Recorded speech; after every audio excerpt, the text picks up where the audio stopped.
It's a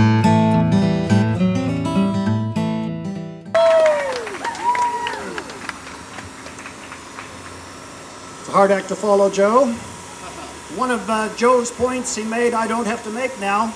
He talked about the corruption of the polio vaccine with SV40 monkey virus. Right. Now what's interesting is that in 2004 you could actually go back and find articles in the Australian media, significant articles on both sides of this. In fact, the ABC linked to pretty reasonable research articles on the topic because it was being investigated here.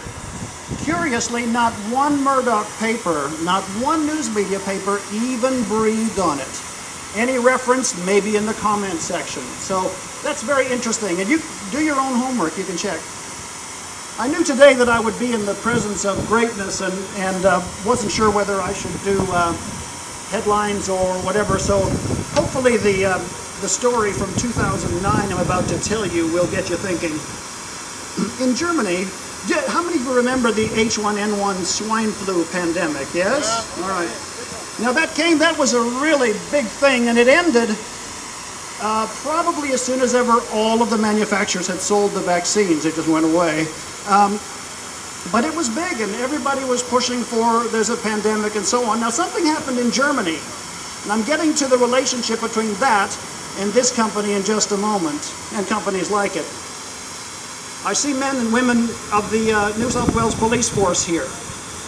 In Germany, civil servants, the military, and I believe at least the senior ranks of the police, I'm trying to determine that, were told that they would be given a vaccine called Celvapan, C-E-L-V-E-P-A-N, made by Bayer. They were not going to be given the same vaccine that everybody else was given. Because the same vaccine everybody else was getting was, quote, dirty, unsafe, full of adjuvants and mercury and so on, depending who you read.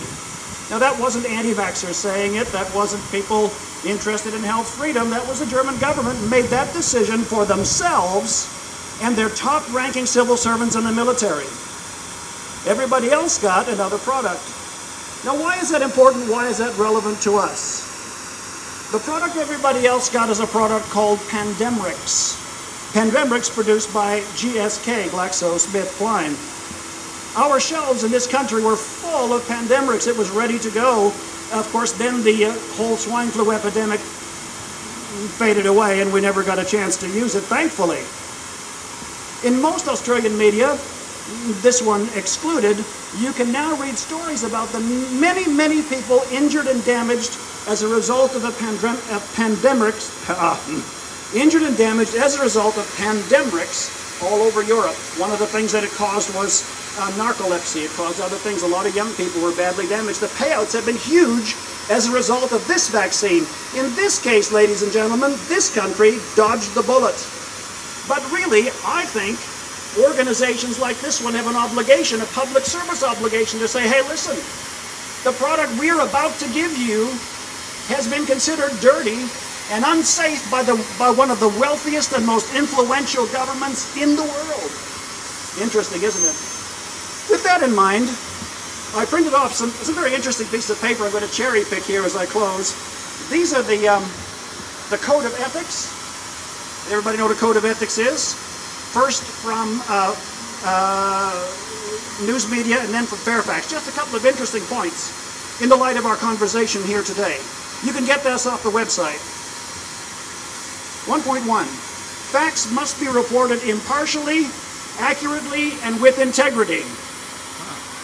1.2. Publication should take reasonable steps to ensure reports are accurate, fair, and balanced.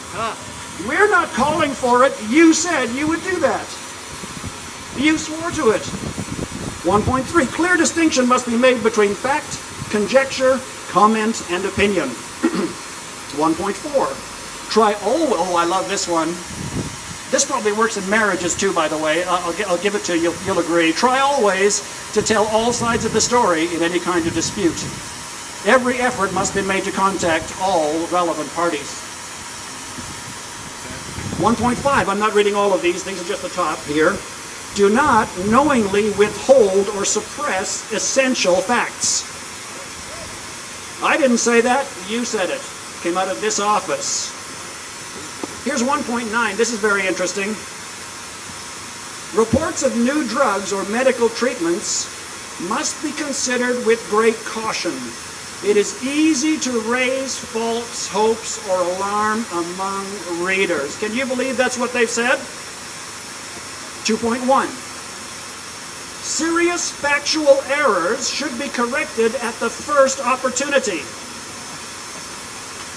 Subject to legal advice where appropriate, and correction should be given due prominence.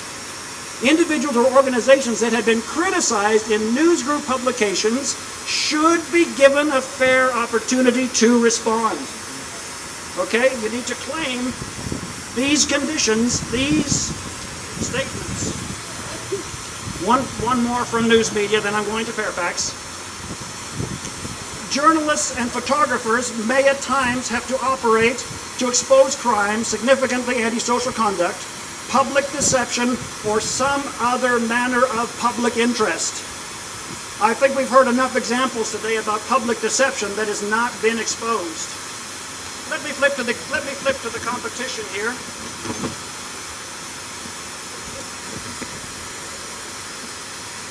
Too much paper. This is what it says at the top of the Sydney Morning Herald, Fairfax. This is my closing comments here. Our editorial management shall be conducted upon principles of candor, honesty, and honor. We have no wish to mislead, no interest to gratify by unsparing abuse or indiscriminate approbation. That was the Sydney Morning Herald, April 1831. Honesty. Herald staff will report with and interpret honestly, striving for accuracy, fairness, and disclosure of all essential facts. Are we getting all facts on the vaccine issue? No. No, not nearly. They will not suppress or distort relevant facts. This is a lot of this is similar to what news media says here. They will do their utmost to offer the right of reply, and they will separate comment from news. I think that's been a bit distorted in the world of the internet. I'm just about to be blown away. My last comment, I'm going to close here. Staff will not allow personal interest or any belief or commitment to undermine their accuracy, fairness, or independence. Yes. I'm calling today for this organization and others in this country to heed to your own code of ethics in this topic and other health freedom issues. I'm calling for my friends here to demand that these organizations heed to their code. We have been falsely accused or so on. We have a right of reply. You've stated that we have a right of reply. Let me close by quoting Gandhi. Gandhi said there are 4 stages to victory. The first stage is they ignore you. We're past that. The second stage is they ridicule you. I think I know what stage we're at. The third stage is they fight you. And the 4th stage is you win. God bless you, ladies and gentlemen. Yes. Woo!